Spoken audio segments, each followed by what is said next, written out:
nous allons poursuivre avec le tout prochain sujet qui est l'élection de Malik Ndiaye, 42 ans, à la tête de l'Assemblée nationale sénégalaise.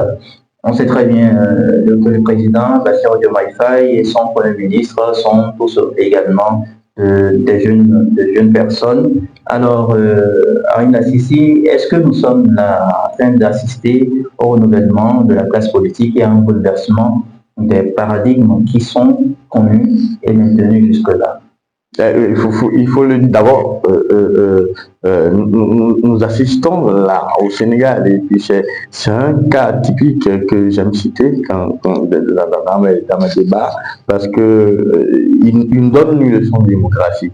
Et vous voyez comment Ousmane Sonko, le duo Ousmane Sonko et Diomaye Faye, vous avez vu comment ils ont fait entrer en politique et tout, et même ils se sont fait hisser jusqu'à ce niveau-là aujourd'hui. Ça dénote de ce que la population ou le peuple sénégalais a décidé de confier le pouvoir, leur destin dans les mains des jeunes. Des jeunes pas forcément expérimentés, mais des jeunes qui ont une vision claire. Et qui ont une vision claire et qui comptent quand même marcher derrière cette vision et la mener à bien la réaliser, pourquoi pas. Alors, cela, on l'a confirmé. Vous avez vu que Malik, je veux parler du président, voilà, le président de l'Assemblée nationale, il a été élu 134 pour et simplement 22 contre. Et je ne compte pas les 7 députés qui se sont abstenus du vote, mais c'est fort, l'écart, le fossé est très grand. 134 pour et 22 pour, et de quel parti? Le parti de l'ancien président Macky Sall, l'APR, l'Alliance pour la République, qui, voilà, vous voyez, c'est une débat, il n'y a pas eu match du tout. Oui, donc, c'est toujours la volonté du peuple qui veut voir là, du sang neuf, du sang jeune, voilà, au pouvoir, et on leur confie maintenant le destin. Dans le même temps, c'est aussi une grande responsabilité sur l'épaule du duo, Ousmane Sonko et Diomaye Faye, et également voilà, le plus jeune président de l'Assemblée nationale dans l'histoire de l'institution parlementaire du Sénégal. C'est quand même, la mission est lourde. Parce que tout le pays est derrière eux, tout le pays le confie leur destin de cette façon. Parce que Macky Sall a pensé quand même revenir pour gagner au moins voilà, le lot de consolation, gagner au moins un siège à l'Assemblée nationale, ou pourquoi pas être président de l'Assemblée nationale, ce qui n'a pas été le cas.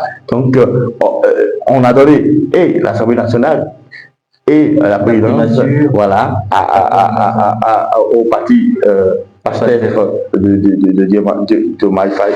Pour dire quoi? Pour dire que nous vous donnons suffisamment de moyens pour montrer de quoi vous êtes capable. Nous vous donnons suffisamment de moyens pour vous voir à l'œuvre.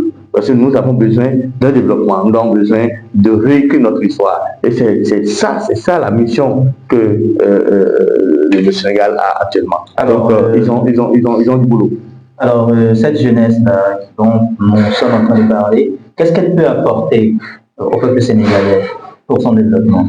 Et cette jeunesse a tout apporté. Quel avantage cette jeunesse a et qu'est-ce qu'elle peut apporter? Ils ont quand même l'avantage d'être quand même éclairés. Et ils ont commencé, moi je suivais depuis le temps de règne de Macky Sall, je suivais quelques communications de Sonko. On connaissait Sonko et on sait que c'est un combattant, on sait que c'est un révolutionnaire. Alors, on se révolutionne, c'est la révolte contre quoi? Tout ce qui a existé jusqu'ici et qui nous fatigue, et qui nous dessert. Alors, donc cette jeunesse a tout à apporter. C'est plutôt, ils ont d'ailleurs le 109 et ils ont encore cette mission de redéfinir toutes les bases de tous les contrats avec n'importe quel autre État, par exemple. Donc, moi, je compte beaucoup plus sur cette jeunesse-là. On a confiance en eux. Et si on peut même copier, on peut, pourquoi pas, cette démocratie a quand même quelque chose dans le ventre à revendre. Alors, toujours dans cette droite ligne, est-ce que ce vent de rajeunissement de la classe politique peut souffler dans notre pays, de la sous-région et pourquoi pas même du continent? Parce que nous sommes encore ce continent où nous avons des présidents qui sont à la tête des États depuis plusieurs décennies. Est-ce que ce rajeunissement-là, on peut l'espérer ailleurs? Je suis très content d'avoir ce vent de rajeunissement un peu partout. Parce que on ne peut pas détenir à soi.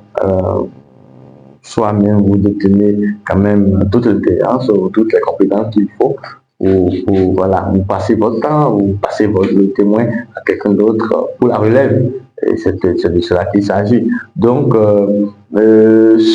s'éterniser au pouvoir, voilà, ce qui est le propre des gens africains, aussi fatigue beaucoup. Et je n'encourage pas le putsch, je n'encourage pas les coups d'État dans les États qui reculent la démocratie des pays.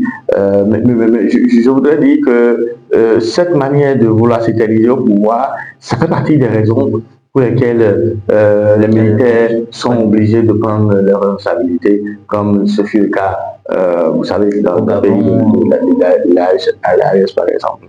Donc, le rajeunissement, oui, d'accord, mais il faut également que les aînés aussi laissent la place aux plus jeunes pour qu'ils puissent se montrer de quoi ils sont également capables. Ibis TV, créé pour inspirer.